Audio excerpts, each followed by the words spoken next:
Olá, meu nome é Celso Joab, seja bem-vindo aí a mais um vídeo. Antes de nada, queria agradecer aí a cada um de vocês que tem se inscrito aí no canal, que está compartilhando, que também está mandando as mensagens aí. Fico muito feliz, embora eu tenha aqui um canal pequeno, né?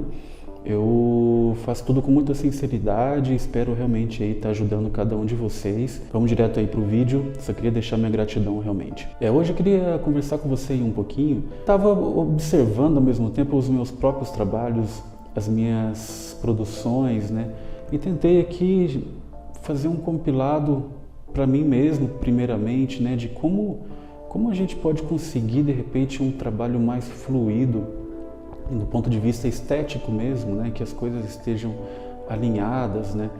Então preparei aqui alguns pequenos tópicos de alguns pontos que ao longo da minha experiência fui achando aí como realmente o que pode ser um caminho para conseguirmos expressar-nos de uma maneira mais profunda com relação às coisas que criamos, né. Então, a primeira coisa aí que eu notei assim é a coisa da sinceridade. Quando a gente tem sinceridade com as coisas,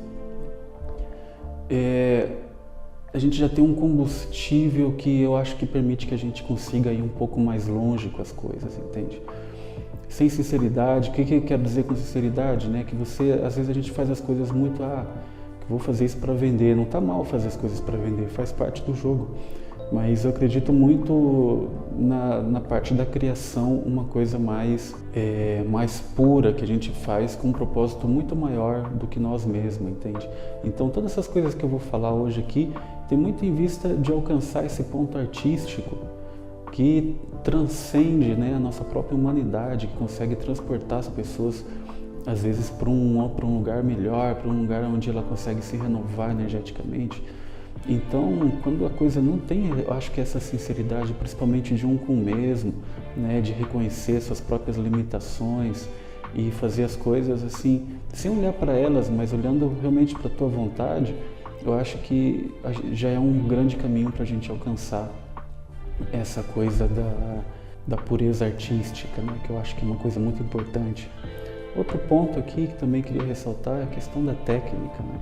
Da gente saber utilizar ela da maneira que ela sirva como ferramenta da criação. Às vezes a gente fica muito refém da técnica, né? A gente fica buscando uma perfeição, uma fluidez, enquanto eu acho muito que a técnica ela vai te servir principalmente para você esquecer dela, porque quando você está num estado de criação, de êxtase, que a arte está passando por dentro de ti, a técnica ela vai deixar de existir. A técnica que vai funcionar é a que você realmente absorveu.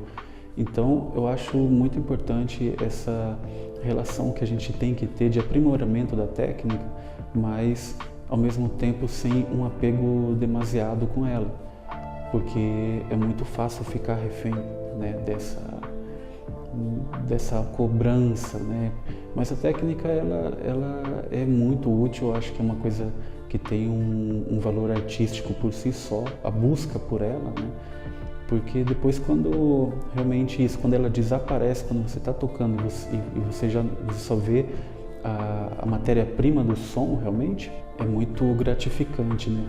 Então equilibremos nossas rotinas com técnica, com intuição, com absorção de conteúdo, né? Então assim eu acho que a gente consegue chegar num equilíbrio legal com relação a essa coisa da arte mais pura que a gente está buscando aqui, né? Outra coisa importante também aqui que eu acho que vocês têm que sempre estar buscando com cuidado também é a referência, o que vocês escutam, o que vocês absorvem.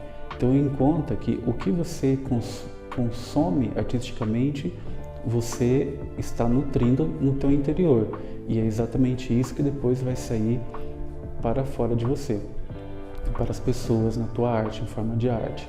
Então, pensando nesse objetivo principal que eu tracei a princípio, que é conseguir um ponto artístico que seja, eu estou chamando aqui de mais puro, mas na verdade o que eu quero dizer é realmente sem contaminação de ego, sem contaminação de intenções, sabe? Então, eu acho que essa coisa do que você nutre interiormente, né? O que você lê, o que você come mesmo de comida, o que você faz quando você está sozinho, não tem ninguém olhando, né? Assim, tipo, o que você está nutrindo nesses momentos vai interferir. Então, cuidado com suas referências, busque sempre artistas que você julgue que conseguiram alcançar esse nível de excelência, né? Agora eu quero falar de um ponto que também é meio complicado, que antes de chegar no processo de criação em si, eu acho que a gente já tem que começar a se amigar disso, que é a questão da opinião dos outros. Muitas vezes a gente está no momento de criação e a gente começa a pedir muita opinião. Claro, se não estamos falando de uma criação grupal, aí é outra questão, né? Mas falando da criação mais individual, eu acho muito interessante a gente ter sabedoria com quem a gente comenta sobre o que a gente está fazendo, sobre nossos projetos futuros, né? Ter muito cuidado com quem você mostra primeiramente teu material, porque uma energia errada em cima da matéria-prima, ela pode danificar principalmente o teu estado de ânimo, o teu estado de espírito. Então vamos ter um pouquinho de cuidado antes da gente entrar aí no processo. Eu fiz uma espécie de rotina de momento criativo. Antes da gente entrar nela, então tenha em conta esses pontos que eu comentei, né? E se prepare, né? Porque a gente está falando aqui de vamos criar uma coisa, no nosso caso, vamos compor uma música, por exemplo. Se preparar, claro que tem aqueles momentos que a coisa só vem, né? Mas gerar esse hábito de, agora durante essas 2 próximas horas vou me dedicar à criação. Então se prepara para isso, agende, desliga celular, prepara o ambiente, aquela coisa que eu sempre falo.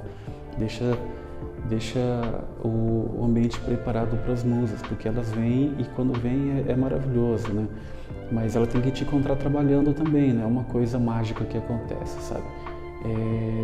Estudando um pouco de processo de escrita, por exemplo, de literatura, essas coisas, eu percebo que nós, como os músicos, não estamos acostumados justamente com esse processo e muitas vezes, justamente por isso, a gente não consegue desenvolver nossos trabalhos, não consegue fazer algo mais polido, porque a gente tem muito costume do imediatismo, né? De tocar e já receber aplauso, é uma coisa meio que está no subconsciente. Os escritores, por exemplo, eles não têm isso e eles têm uma clareza do processo muito mais do que a gente tem muito que aprender com eles. Então, o que eu trago para vocês é um pouco roubando desse universo da escrita, né? Passando um pouquinho para a música. Então, depois que você separou o seu tempo de criar, você está ali no momento, limpa a tua mente, né? Tenta deixar os problemas de fora. E uma das coisas que eu acho mais difícil para mim pelo menos, é não fazer alguma coisa pensando no final dessa coisa, mas estando ali presente. Então, fazer uma pequena meditação ajuda muito nisso. Fazer alguns trabalhos de catarse é importante também, sabe? Fazer com que a mente, de uma maneira mais forçosa, deixe de funcionar como ela tem o costume de fazer as coisas, sempre catalogando, sempre julgando. Então, deixando esses problemas de lado, a gente vai justamente para esse ponto da criação em frenesi, que eu chamo, né? O que é frenesi? É um estado onde a tua intenção é tão grande que ela quebra as tuas linhas de raciocínio, né? É um processo de descobrimento interior e que é um processo forte. A gente tem que ir com calma com essas coisas, porque a gente vai entrando em contato com o nosso interior. E às vezes ali a gente vai encontrar traumas, a gente vai encontrar medos, a gente vai encontrar várias coisas. Mas esse estado de frenesi te leva também a conhecer um aspecto da energia que com o tempo você vai sabendo habitar esse lugar sem tanta violência, por assim dizer, né?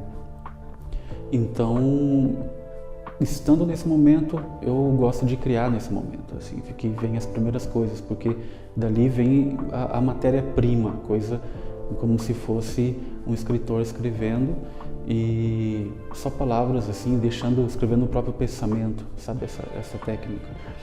Então, improvise e vai, não pense, não julgue, só faz. Uma coisa legal de fazer é sair tocando e gravar, depois a gente vê o que a gente faz. Então, esse seria, na parte prática, a primeira coisa, né? Crie sem julgamento, sem corrigir. Não é uma maneira correta também, é como eu gosto de fazer, de repente, as coisas, e é uma delas, né, que vai te levar a certos resultados, né? Cada dinâmica, existem dinâmicas também mais racionais, mas aqui no caso eu estou trazendo um caminho um pouco mais intuitivo. Depois desse momento do frenesi, né, que você criou, você já tem às vezes colagem de coisas, você já tem ali uma série de elementos que não tem uma conexão entre si muitas vezes e geralmente a maioria deles são descartados. Mas nunca descarte as coisas para sempre também, assim, deixem elas arquivadas num lugar porque de repente elas podem servir para futuras criações, né? Então aí eu gosto de dar um primeiro momento de digestão. Você esquece um pouco, dá uns dias, eu gosto de dar uma semana às vezes, quando possível, né? Lembrando que a gente está falando de uma criação realmente com carinho, com o máximo de atenção que a gente consegue dar para ela, para tirar o suco dela, tudo que ela pode dar para a gente, né? Então, depois desse primeiro tempinho que a gente dá, eu gosto de fazer a construção do esboço. Eu começo a ordenar esses elementos, começo a definir forma, a ver possíveis harmonias, sem tanta ainda pressão de terminar, né? Ou de que já seja perfeito, a gente está só no esboço desse elemento. Então, trabalha o tempo que for preciso até o momento que você vê assim, não, já não consigo enxergar mais, já não consigo escutar, estou saturado. Depois dessa saturação, dou um outro descanso, né? E aí começa a correção. Daí sim a gente já vai trabalhar com o nosso lado racional, no mais apurado possível, tirando possíveis erros, consertando harmonia, consertando vozes, fazendo arranjo, definindo métrica, definindo como que as coisas vão funcionar, que instrumentos vão ter, né? Vendo o que está de mais, o que está de menos, né? E aí colocar a obra para testar, né? Fazer a galera tocar, provar durante as formações, porque tem uma coisa também que a música principalmente tem, que ela vai evoluindo com o tempo, e em cada formação que tua música for ser tocada, ela vai ser absorvida de uma maneira, certo? Então, não se preocupe porque as músicas vão mudando mesmo, sabe? Você vai tocando, de repente você revisita aquela composição, você já muda algumas coisas. E aí você já tem um projeto na mão que você já pode gravar, você já pode, né, você vai ter um projeto maduro, porque ele passou por um processo, né, de criação puro, com carinho, com digestão, principalmente, né? Esquecer o que você criou é muito importante também, sabe? Porque a nossa visão fica muito saturada. Às vezes pega e espera um ano aí para ver, 2 anos, quem sabe, né? É uma experiência interessante de se fazer. Ter músicas que você vai fazendo a longo prazo, a médio prazo e a curto prazo. Se a gente pode fazer composições mais rápidas, né? Porque conforme a gente vai habitando esse mundo, esse processo, eu acredito que ele vai ficando mais natural e outra vez a gente vai desapegando do processo em si e simplesmente vai fluindo, vai deixando fazer as coisas. E aí chega o último momento que eu acho que é a parte mais difícil para mim, que é desapegar da obra, né? Que tem a ver de deixar que o mundo tome conta dela e que as coisas sejam como sejam, mas nunca te impede também de você revisitar ela futuramente e estar sempre tocando, ainda mais se ela acaba virando um standard, né? Bom, isso foi um pouquinho das reflexões que eu trouxe hoje. Queria mais uma vez agradecer você aí que está me seguindo, nos comentários. Se você ainda não é inscrito no canal, poxa, se inscreve aí, você vai receber bastante material. Estou melhorando aí com o tempo, tem muita informação para passar para vocês. E é isso aí, rapaziada. Espero que todo mundo fique bem. Até o próximo vídeo.